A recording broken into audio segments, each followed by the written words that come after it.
OpenAI has just announced a whole bunch of new updates and a new AI model. They've dropped the prices on a bunch of AI models, done some really cool things for developers, all in a big push today, so we're going to cover all of it.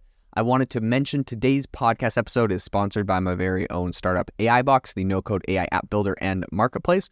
We have a crowdfunding campaign, and if you're interested in joining us on the project and investing, we've raised over $300,000 and are finishing up the campaign in the next 30 days or so. So I'll leave a link in the description, republic.com/AI-box. You can go check that out if you're interested. Minimum investments are $150 and maximum investments are $100,000. We hope to have you join us on the journey, but let's get into the episode.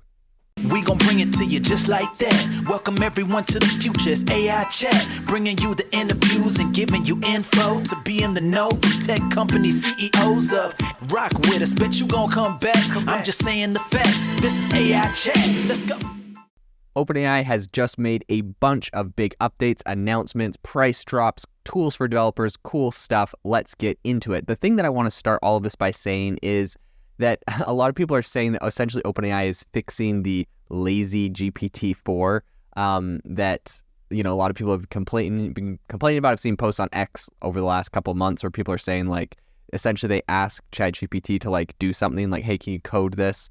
And it's like, okay, I got you started now, like, you go figure it out and, like, do the rest yourself. Like, people are like, what do you mean do the rest myself? Or it would be like, the thing that you're asking me to would be like way too prohibitive and like use way too much compute. So like, I'll just get you started so you know like how to do it yourself. Like, anyways, people are like sharing screenshots and complaining. They're like, I don't want to do it myself. I know it's costs, you know, like it's going to use compute and I know it's difficult. That's what I'm using you for. So it's kind of funny. And apparently this is a big thing that OpenAI is solving for. But the other thing that I want to also preface this by saying is that OpenAI, they've always been making slight adjustments to their models. They're always making a bunch of adjustments to their pricing. And we've seen a bunch of different open source models come out that have been very popular, that are getting to be pretty similar in power as like GPT 3.5, for example. And so I think OpenAI lowering the prices is a way to make sure that they're still competitive, and also that they've really streamlined all of their processes as well. So the big news here is that GPT 3.5 Turbo, which is of course the model that I think most people are most familiar with. It's the free version of ChatGPT essentially. They have an API, right? So developers can use that and embed it into their tools, use it to run their tools. That's what the API is. And of course it's cheaper than the GPT-4, right? So I have to use GPT-4 for some tasks, but if I can get away with it on different like pieces of software, I'll use GPT 3.5 because it's cheaper. So all that to say that they're dropping the price for developers to use these models by 50% for the inputs, because they charge you for the inputs and they charge you for the outputs, and the output prices. So essentially, like they charge you by a token. So if you have a really long input message, meaning you upload like an entire book, for example, and are like ask it questions about that, you got to pay for like how long that input is, that book is. So they're dropping that price by 50%. The output's what it generates. So they're dropping that by 25%. It's dropping it to 0.0005 cents per 1,000 tokens in and 0.0015 per 1,000 tokens out. So price drops, always welcome, really exciting. I think as a lot of people are playing with all of these different APIs, for a lot of different applications, whether you're, you know, analyzing an entire book, the tokens can add up a lot. And I've used this in different projects before. My startup, Self-Pause, uses the API to OpenAI to do like an AI life coach chat thing that we put a bunch of our own custom stuff in there, but we rely on that. And it can get costly if you have super long chats and a ton of users, you know, hundreds or thousands, tens of thousands, hundreds of thousands of users. It can get kind of costly. We have around 120,000 users for Self-Pause. So, you know, you can run up a bill for sure. So this is always exciting to see. What I will say is, in other news, GPT 3.5 Turbo is going to get a new model version. So what happens essentially is like OpenAI doesn't always tell you exactly what's in the newest improvements. They just like apparently on this one they've just done today, they're saying it just has various improvements, but they're not saying exactly what those are, which is kind of interesting. So the model version is just pretty much today's date. So that would be to like the latest update to GPT 3.5 Turbo is the January 25th update. But what's interesting is the last time they did this was in June 13th. So like of last year. So like this is, in my opinion, you update this thing, like you haven't updated it since June, you updated it in January. Like I would love to know like what kind of fine tuning, what kind of stuff they did. They've been a little bit tight-lipped on that, but they've given us some hints because that's GPT 3.5 Turbo. That's the free version. In the paid version, GPT-4 Turbo, they got a new preview model for API use, and that's also January 25th. And it has an interesting fix that they did outline, which they said, quote, "This model completes tasks like code generation more thoroughly than the previous preview model, and it's intended to reduce cases of quote-unquote laziness where the model doesn't complete a task." So it looks like GPT-4, we don't know exactly, maybe they tried but weren't successful in GPT 3.5, we don't know exactly, but we do know that for GPT-4 Turbo, it is supposed to be fixing the problem of laziness, which I know a lot of people are going to be very happy about. So it's kind of funny, people are speculating that maybe like it trained off of like, I don't know, data sets where developers would like help people a little bit, but then not help them with everything. And so it does that. But in any case, one other thing they announced is this is still in preview mode, but GPT-4 Turbo with Vision, so that's GPT-4V, is going to launch to general availability in the coming month. So that's coming very soon, right? That's exciting. That's essentially the ability to have GPT-4 see and be able to respond to what it's seeing. And then there's also a bunch of new improvements to text embedding models. Now, I actually saw Logan Kilpatrick from OpenAI.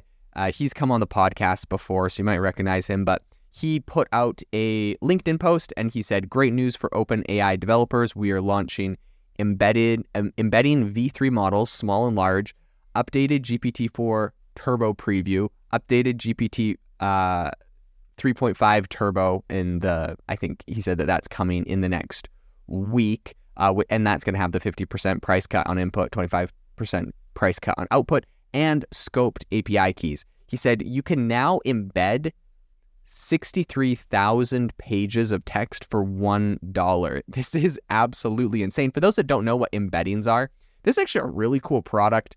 I just recently, it was informed by my CTO for AI Box because we were using, we're working on some tools for AI Box. One of them being the ability, if you generate like an article, for example, on your website, to do internal linkings between all the articles you generate. Anyways, big project, but at the end of the day, we decided to use OpenAI's embedding API for this, and it was phenomenal. Essentially what embeddings are, and I'm coming from a non-technical perspective, so I'm going to give you my understanding and kind of what we were using it for. But essentially embeddings are, you're taking two pieces of text and you're comparing them and it's telling you how similar they are. Now this could be useful for a lot of different things, but it gets beyond just that. You can also do strings of text. This is kind of what we were doing with the internal linking, which I'll explain, that tool that we built. But what you can imagine this as is, it's like you give it like 10 words, right? Like angry, happy, sad, frustrated, mad, bad. Give it all those words, and then it essentially is going to rate how similar each of those words are. But it's not on like it's like on a multi-dimensional graph, right? So it's rating how similar those words are on like, 1,000 different metrics, and assigns a number to each word, which is kind of like a coordinates. And each number, like whichever number is the most similar to the other numbers, that means that those words are the most similar. So it's kind of cool how they've done that. But essentially, it's how AI models can infer like tone in a sentence, right? Like you say, hey, is this tone happy, positive, negative, sad? It can read it. It's pretty much running like an embedding, and it's able to tell you stuff about it. And anyways, so very cool. We recently used it, and actually we found it was super cheap, but it's amazing that it's getting even cheaper. But we were able to, I think we had 83,000 articles that we were running this, our embedding internal link tool that we created and it was a few bucks, I think, for our 83,000 articles. And I think that they've made this even cheaper. So now you can run, I think, something like 63,000 for $1. It's insane. And it's very powerful. This is like really good technology. For SEO, Google search engine optimization, this is very useful. If you're reading an article and it's like highlights a word and has a link to another article about that, gives you more detail and context, that's also really useful for research for people. So that's also really great, just to be able to add extra context to people on your blog or whatever. So yeah, I think this is a really cool tool. We have used it, and I'm really excited that they're continuing to support it, develop it, and make this more powerful, cheaper. It's really exciting to see everything that they're putting into this. So that's really exciting. In addition, the one other update that they gave us from OpenAI is that there's a bunch of new and kind of improved text embedding models that I mentioned, but also OpenAI has announced that they released a new version of their free moderation API. So essentially they have this like moderation API where you can use it to help with moderation. It pretty much identifies, if there's something that's potentially harmful text. I think OpenAI is trying to do a little goodwill and give this out to people for free. So they have the new version 7 that will be coming out.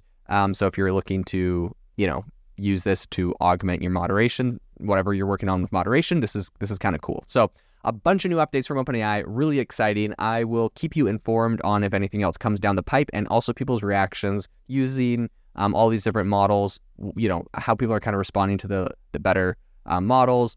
And really, I think the biggest thing that you're going to hear from me more in the future is if this indeed solved the problem of GPT-4's laziness issue. So I'll keep you updated on all of that. Have you ever wanted to start your own podcast? I record and publish podcasts on a platform called Spotify for Podcasters, and I absolutely love it. Essentially, you can upload from your phone or computer, and it distributes to every platform that plays podcasts. They support video podcasts, and you can make money on the platform with ads or even podcast subscriptions, something that has made my life so much easier as a podcaster.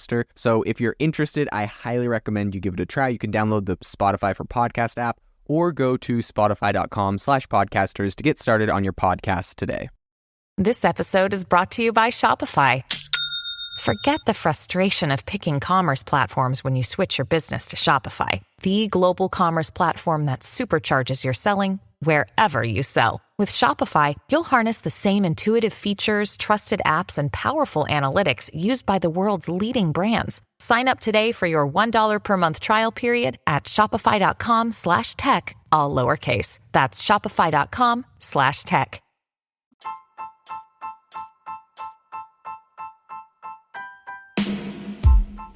Thank you for listening to the AI Chat Podcast. If you enjoyed the podcast, I'd appreciate it if you rate me wherever you listen to podcasts. And if you're looking for an innovative group of AI enthusiasts, make sure you check out our Discord channel and also our Facebook community. It's obviously a lot more interactive than a podcast, where we can actually share software tools, prompts that we're using in everyday AI. I'll leave a link for those in the description below.